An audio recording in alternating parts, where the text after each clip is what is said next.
नारनौल का AQI एक बार फिर बढ़ता नजर आ रहा है। AQI 211 पर पहुंच गया। बढ़ता AQI आमजन के लिए परेशानी का सबब बनता दिखाई दे रहा है। AQI के बढ़ते कारणों को जानने के लिए हमने क्षेत्रीय प्रदूषण नियंत्रण बोर्ड के अधिकारी से बातचीत की। इस दौरान उन्होंने कहा कि इस मौसम में प्रदूषण बढ़ने के मुख्य 2-3 कारण हैं। एक तो हवा का ठहराव, दूसरा मौसम में नमी। इसके चलते डस्ट पार्टिकल नीचे की ठहर जाते हैं और इससे AQI में वृद्धि होती है।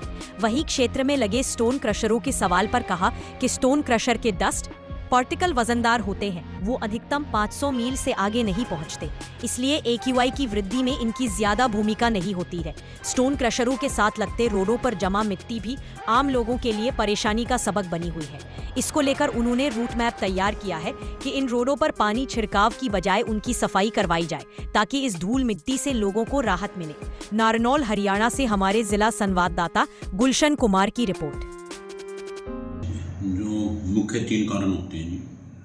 नंबर 1 तो हवा का ठहराव। नंबर 2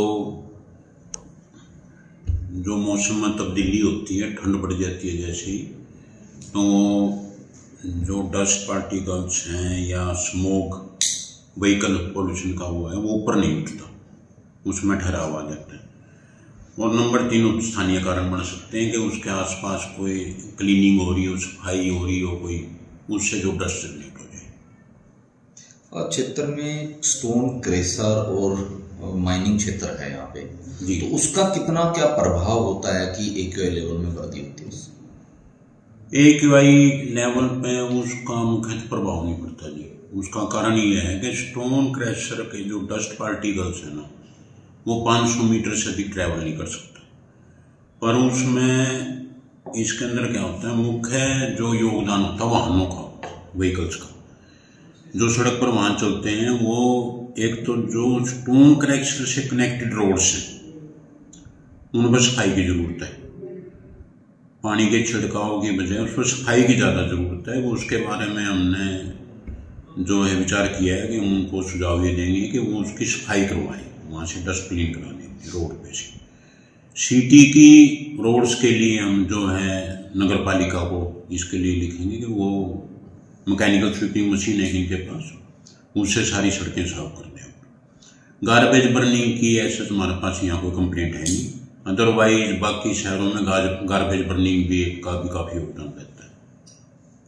जैसे धुआं का गुबार बनता है, क्योंकि अपने जिले की बात करें तो AQI, आपकी जो AQI मशीन है ना अपने की नारनौल में लगी हुई है शास्त्री नगर में, क्रशर जोन इससे काफ़ी दूरी पर है, लेकिन यहाँ तक अगर प्रदूषण बढ़ रहा है तो कहीं आप बता रहे हो कि 500 मीटर से ऊपर नहीं आता आगे, लेकिन ये फिर किस तरह से बढ़ा हुआ है इसमें जो मुख्य योगदान है व्हीकलर पोल्यूशन का है। जो वाहनों का योगदान है उसमें वाहनों में हमने इस बारे में विचार विमर्श किया है कि एक तो हम इनके लिए निर्देश जारी करेंगे, टाइम टू टाइम सर्विस कराएं, गाड़ियों को डलवाएं अपनी। दूसरा उसके अपना पॉइंट चेकिंग करा के सर्विस कराएं प्रॉपर गाड़ी की, ताकि स्मोक कमीशन कम जनरेट हो। इसमें मेन रोल इन्हीं का होता है, व्हीकल्स का होता है। अच्छा, स्मोक की बात आपने कही, स्मोक इससे तो बनता है व्हीकल से जो धुआं का होता है, क्या क्रशर से भी कुछ स्मोक वगैरह बनता है?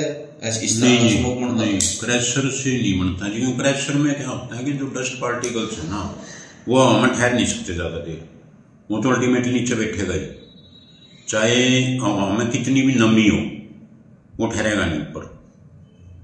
हाँ, जो रोड पे डस्ट होती है ना, जैसा आपने बताया भी था कि वो बारीक कणों में तब्दील हो जाती है व्हीकल्स के साथ, बार बार गाड़ियां निकलने के बाद, उसका योगदान जरूर बढ़ जाता है। उसको लेकर प्लान है आपका कोई?